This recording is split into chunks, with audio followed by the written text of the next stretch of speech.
Friends, welcome to my video. Glory to God. Today we are discussing a story which you have heard many times, the story of the Canaanite woman. But the same story I am going to repeat in a different way. You have heard this story in the Jewish perspective. Today I will be discussing it in the Christian perspective. So when I say Jewish perspective, to understand it, we will have to travel back in time. Let's go to the land of Canaan, where the milk and honey flowed, and the Canaanites were occupying that land. Now, they had their wicked practices. Probably they got money, they became very rich, and they went away from God's ways. So God got angry.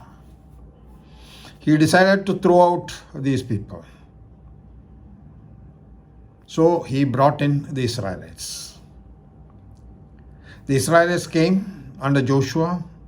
They conquered this place, killed many. Others ran away. Those who ran away, they ran to the coastal belt. And there you find two small towns growing up with Canaanite population called Sidon and Tyre.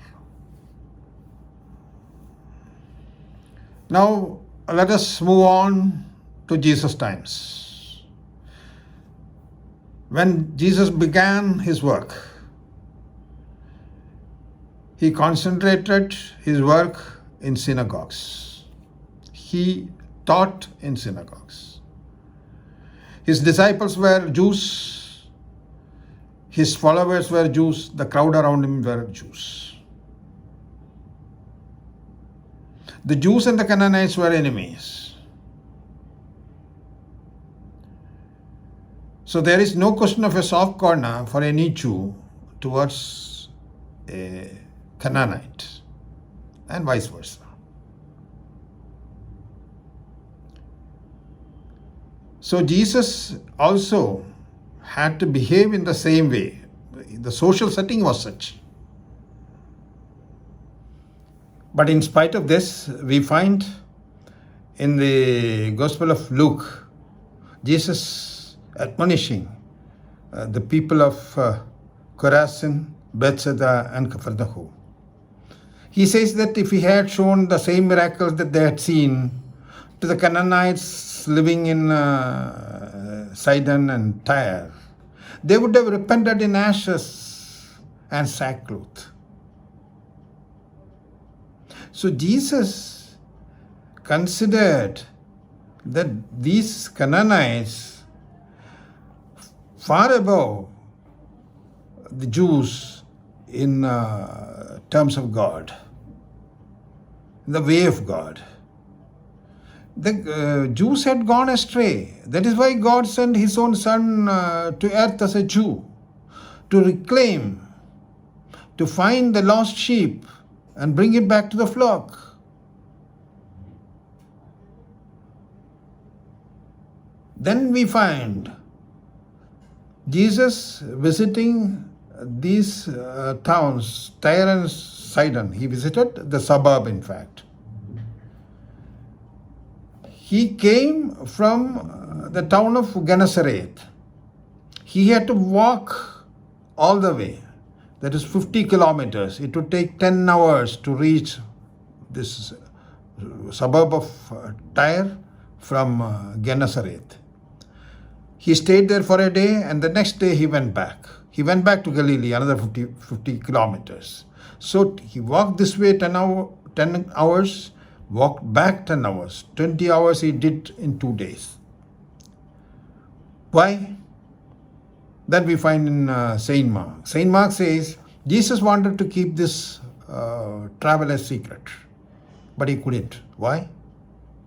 Because when Canaanite woman, she gate crashed and somewhere or other found Jesus.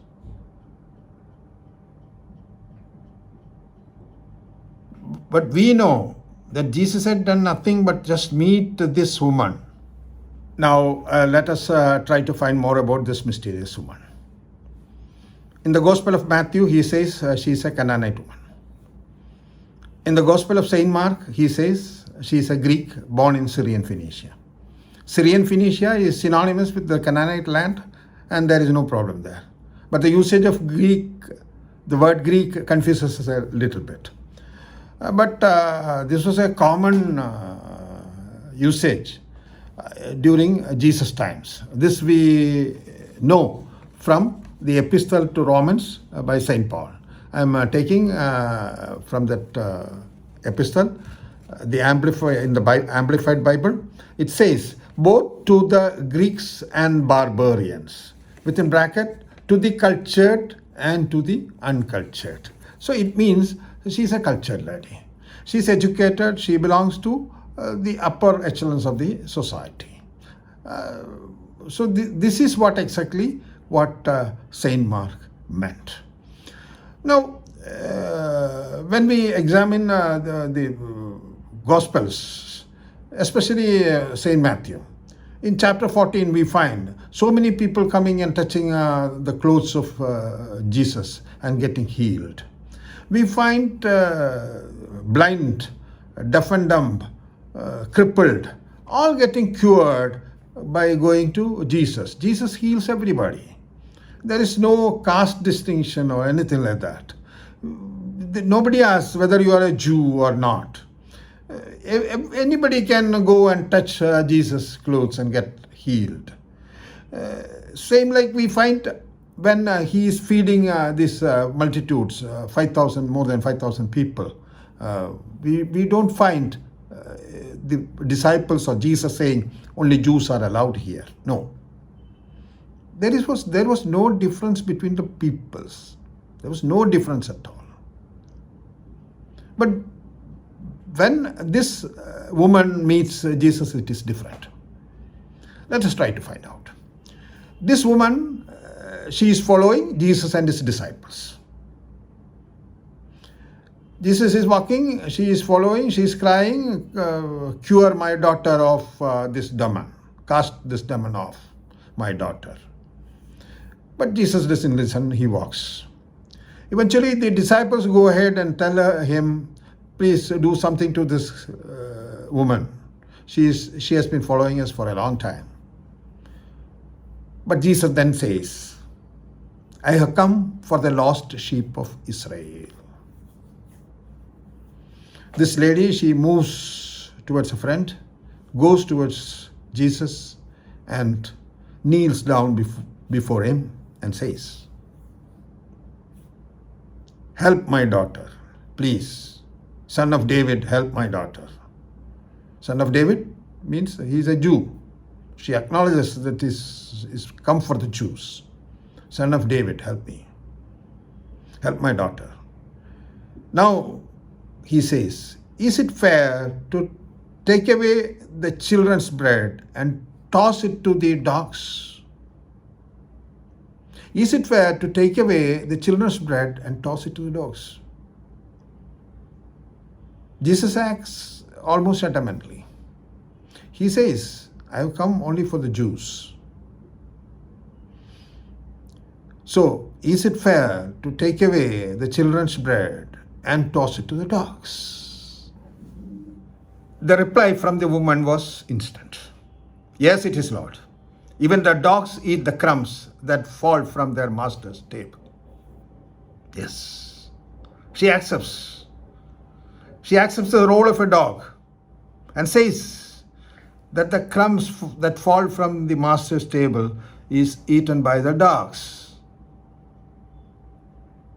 Are the crumbs enough? Yes, because the crumbs are godly. They have got magnifying power. Yes, in Matthew 14, we have seen Jesus taking 5 loaves and making it into crumbs and feeding thousands. She is a believer. She believes in Jesus Christ. The reply from Jesus is also, the response from Jesus is also instant. he says, great is thy faith, and cures her daughter. So, exactly what this woman meant was, the blessings of God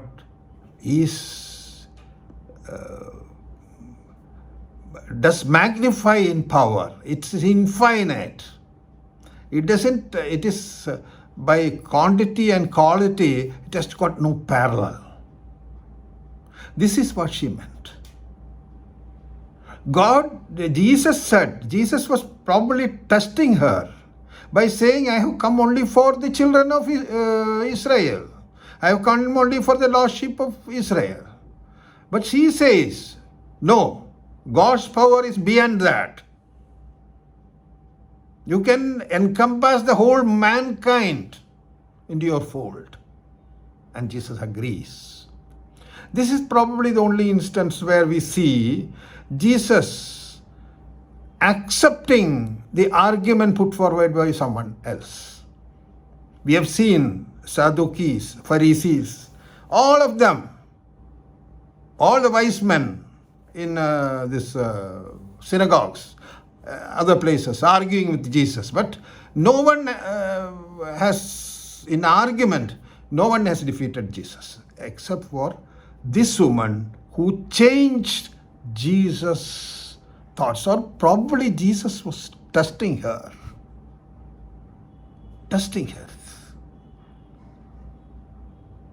This is something predestined. Jesus came all the way, this walking 10 hours, going back 10 hours, doing nothing but having this meeting with this woman. So it was a predestined thing. Jesus wanted us to know about this, how the faith of this woman. And also, probably he had other intentions also, because we will just re-roll and go back to the story's first lines. We will forget about the woman. We will just concentrate on what Jesus said. First thing Jesus said was, I have come for the lost sheep of Israel. Now, a simple question. What would be the question put for Jesus to give such an answer? I have come for the lost sheep of Israel. It should be, why have you come? Have you come for the whole mankind? No. I have come for the lost sheep of Israel. The question from the woman, we don't find such a question. But from Jesus, the answer comes.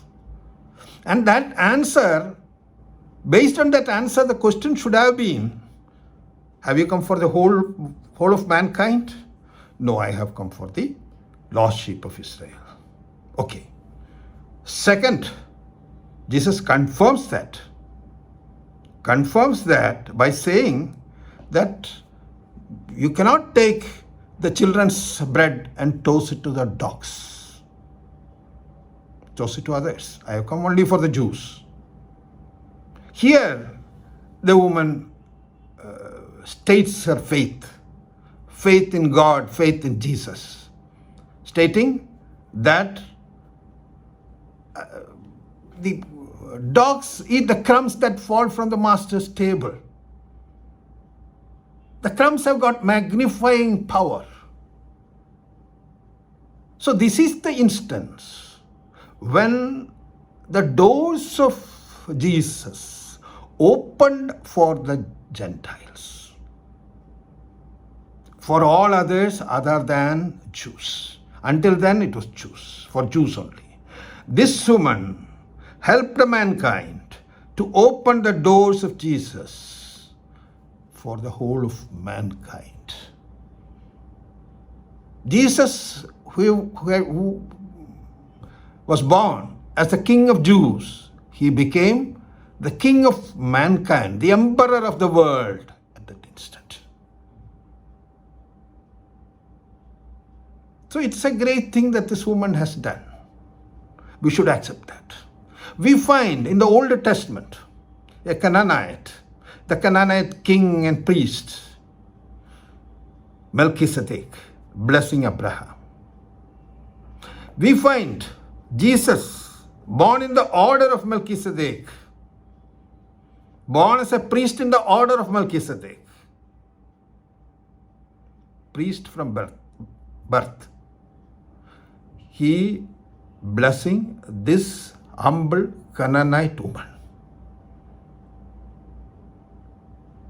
Now, this woman is great. We should pay our due respect and importance to this woman, which we have not done so far. Thank you very much.